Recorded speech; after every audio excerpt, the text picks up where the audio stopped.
I've read that in ancient times they used to bury kings and pharaohs with all their possessions. Back then, I guess they thought you could take their things with you into the afterlife. Well, if I get buried with all my junk, I might really regret it later on. Mom's having me do some spring cleaning to get rid of things I don't need. Well, that just seemed like a good idea until I realized how much stuff I've actually got. I spent the whole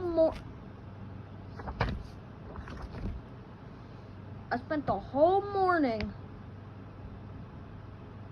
going through my closet, and it was crazy how much was packed in there. And it's not like it was organized or anything. I basically been throwing things in my closet since we first moved in.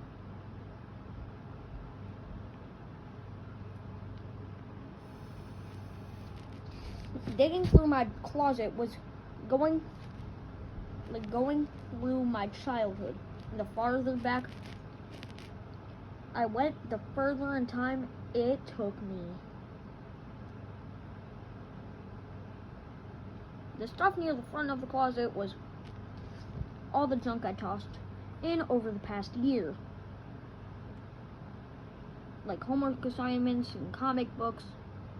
But after I got those things out of the way, I started finding stuff I forgot about. I found a model rocket I got for my 10th birthday and a costume I wore for Halloween a few years ago. And there was a bunch of other things I didn't even know I still had.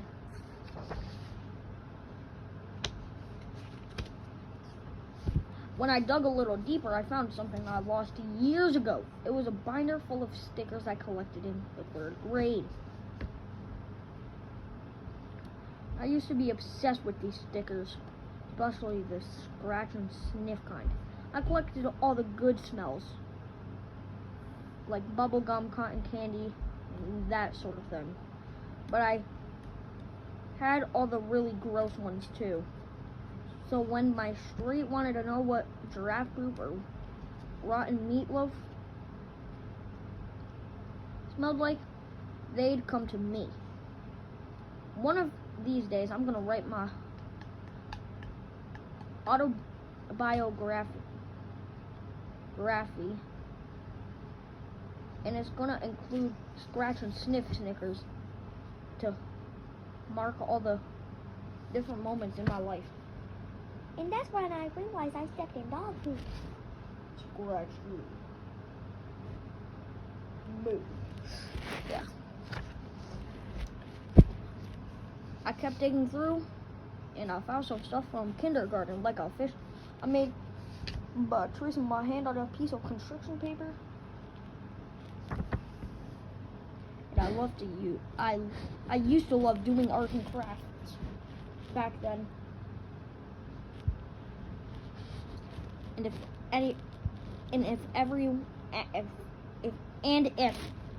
anyone ever tried to bully me about it, they'd get a face full of glitter. Another project I found in my closet was a gift I made my mom in preschool, but I never gave it to her. It was a paper flower with a picture of my face in the middle, glued to a popsicle stick. When I made the thing, I put it in a little clay pot full of dirt. But I tripped on the front step when I got home that day. And that's why I never gave it to her. I was glad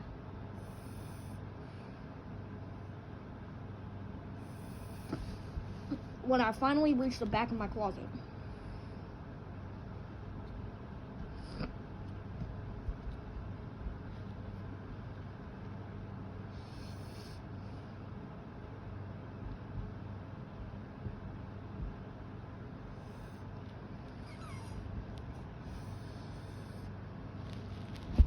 I was glad when I finally reached the back of my closet.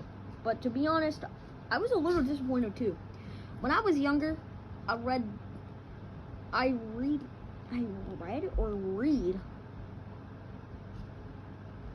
always read. I read this book about these kids who can visit a whole different world by going through their closets, and I always wondered if mine would be able to do the same thing.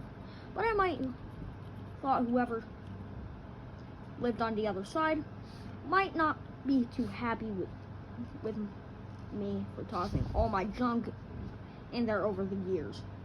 When I told Mom I was done emptying my closet, she said I needed to put everything in 3 piles. One to keep, one to donate, and one to throw away. But I figured if I had to let go of all my junk, I might as well make money off of it. So I decided to throw a yard sale.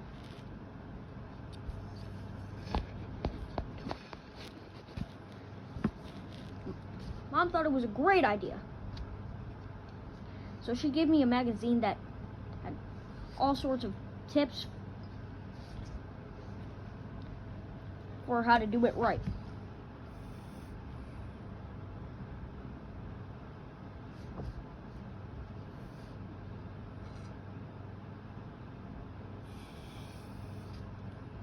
All the ideas in the magazine were corny and old-fashioned. There was one section how to create a sign to get people to come to your yard sale.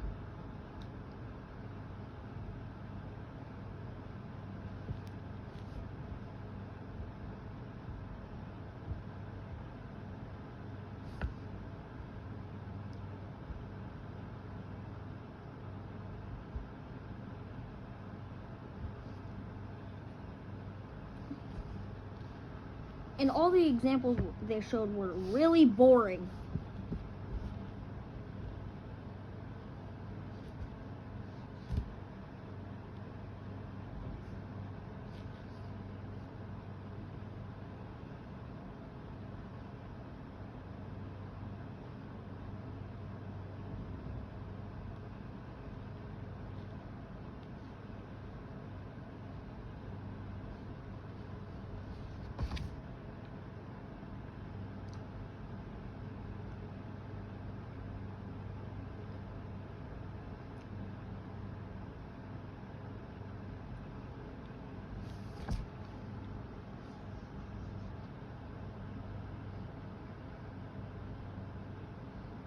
I knew that if I wanted people to actually show up at my yard sale, I needed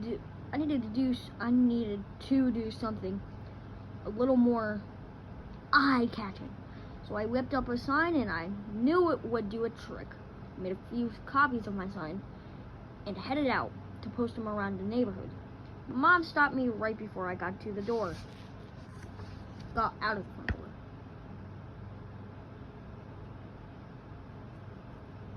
Mom made me make the signs that were more like the ones in the magazines.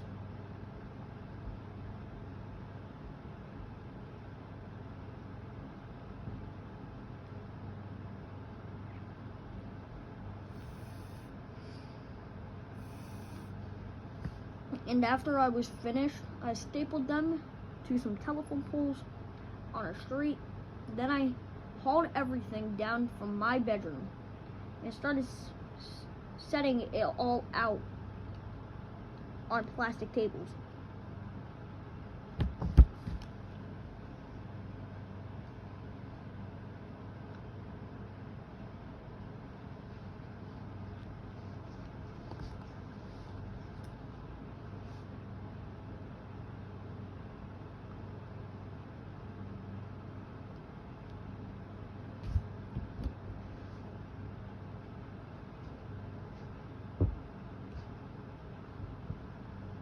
And after I was finished, I stapled them. I hauled everything down from my bedroom and started setting it all out on some plastic tables. Each table had its own category, like clothes and books and that kind of thing.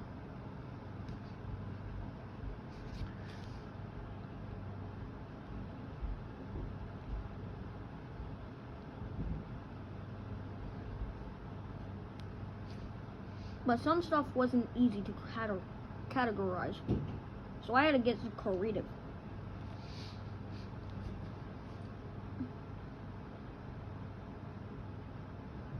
I had a bunch of gifts from my grandparents and older relatives that I've never even touched.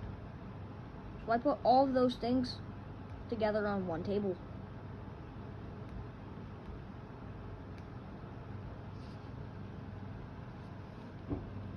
Also, I had a bunch of birthday cards that were still in pretty good shape. So I used some whiteout to cover my name and set them out on their own table.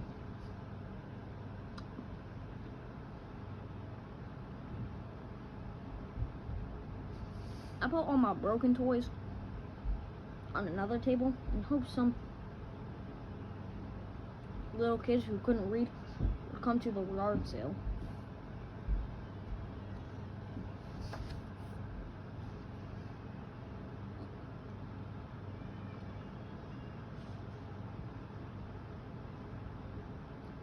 I stuffed all my random items like marbles and a few pencil stubs into some tube socks and thumbtacked them to a table. I also created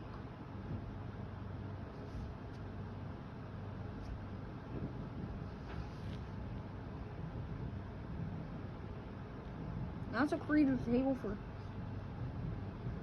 of things for people who had money to burn. I put all my arts and crafts on projects on their own table, just in case some kids needed a gift for their parents but didn't want to put in the time. When I was finishing up, Mom came outside to check out my yard sale, and she seemed pretty impressed. But she said I should hold on to the things I made myself, because that stuff is really special. I told my mom that if she wanted something, she could always buy it herself. So she offered me $3 for that paper flower I made in preschool. Mom seemed pretty eager to have that thing, and I could tell it was more than $3 to her. So I told Mom it was all hers for 10. I guess I pushed my luck low because she went inside without buying anything. While I waited for customers to show up, I started to get a little nervous. I realized all my stuff was lying out in the open, and I had no way to stop people from what? From stealing it. What?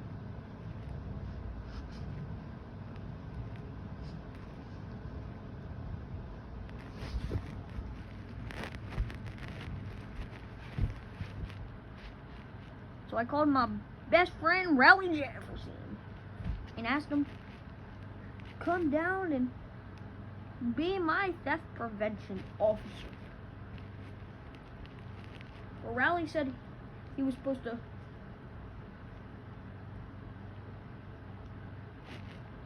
do something with his dad this afternoon, so he couldn't help me out with the yard sale. I told him I would promote him to theft prevention manager. He'd even get to wear a badge. Luckily, that did the trick.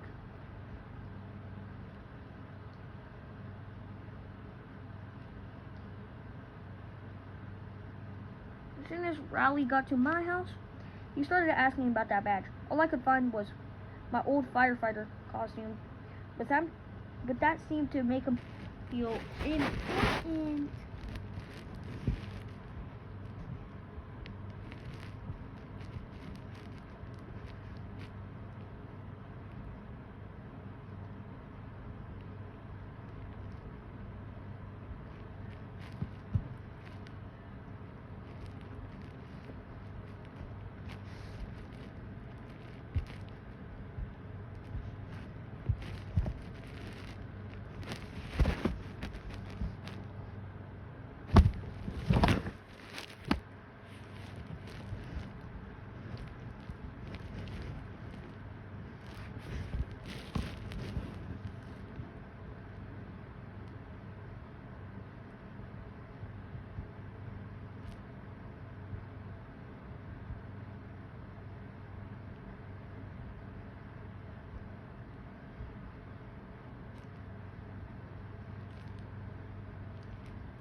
Rowley asked what he was supposed to do as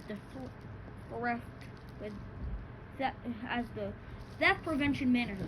Oh my god, my voice.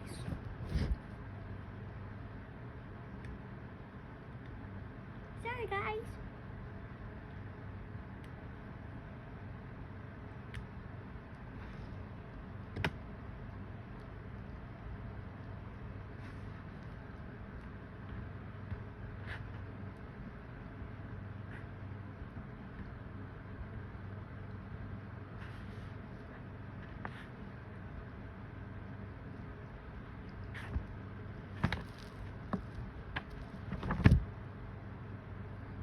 I said mostly he needed to walk around, crack his knuckles, and make sure nobody got any funny ideas.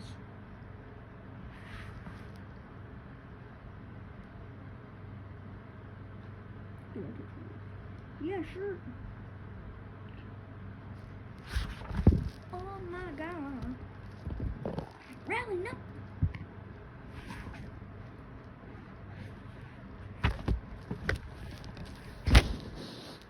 But Rowley wasn't paying any attention to my instructions because he was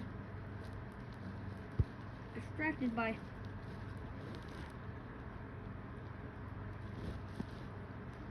a table that had a bunch of birthday gifts he got me over the years. Pretty sure Rowley's mom picks out my presents because since they're always things that help you learn.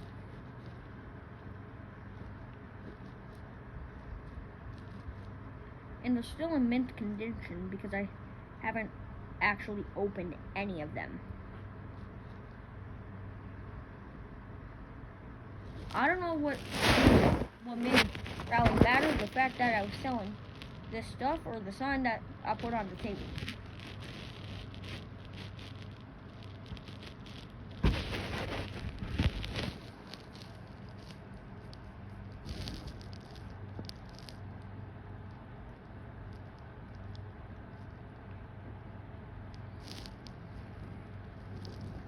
Rowley said that I couldn't sell those things because they were gifts.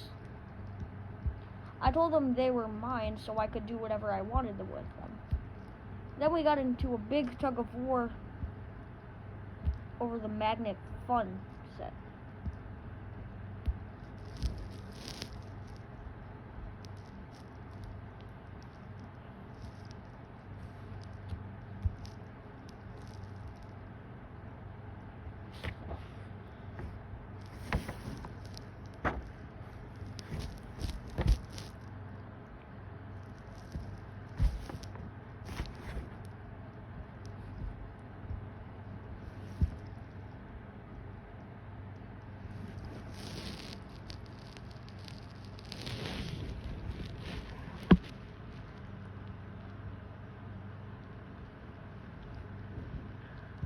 That's when our first customers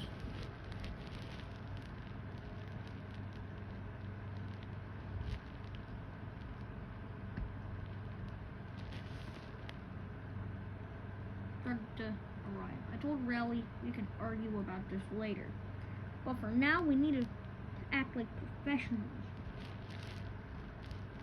At first, just a few people showed up. But then after a while, a lot more came. And when they started checking out my stuff, I went into sales mode. The craftsmanship on this porcupine is remarkable. One lady seemed to be interested in a collector's coin I got from my uncle, but she complained that it was dented.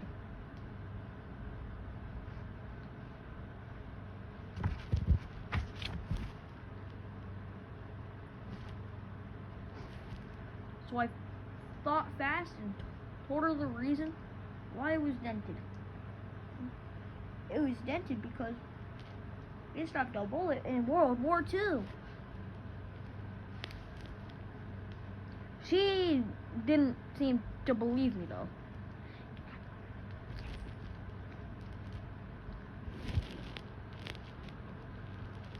Now my charger is acting like a spider.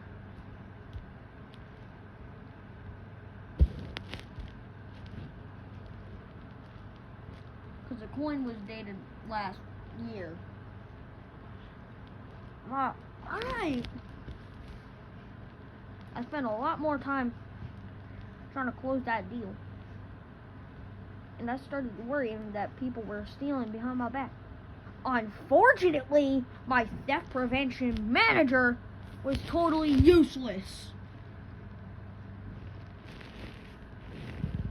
Because he was too busy playing with the magnet scent.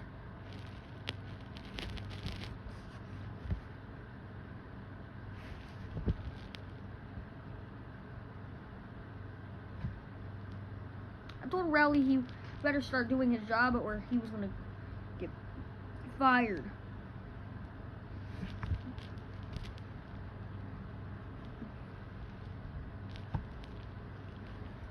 But Rowley said it wasn't a real job anyway because he wasn't getting paid. I hadn't sold anything yet and didn't have the money to pay him with. So when he said he was leaving, I told him he could take any item from any table that could be his payment. Raleigh seemed pretty excited about the idea, and I thought for sure he'd choose the magnet set, but he headed straight for the real items table instead. I explained that those things were for paying customers only, and that he'd made me be interested in the fun toys table, but Raleigh didn't budge. He settled on the vampire bat shield.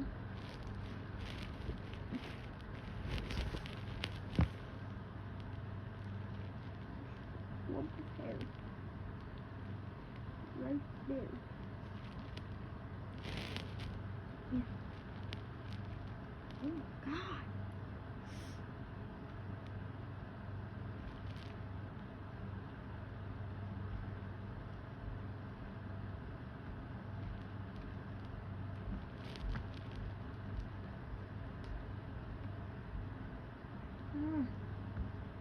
Ow.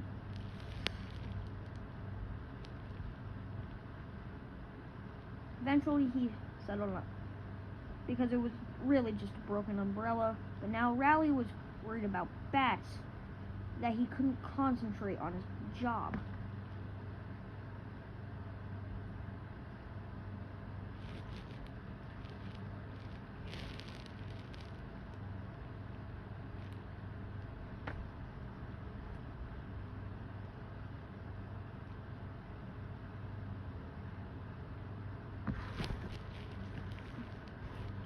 While Rowley was fooling around with his stupid umbrella,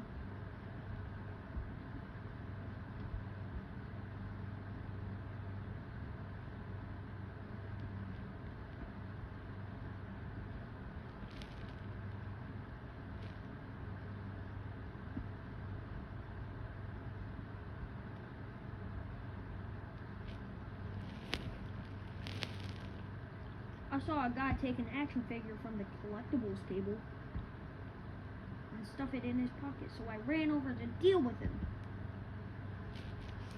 Oh, I broke.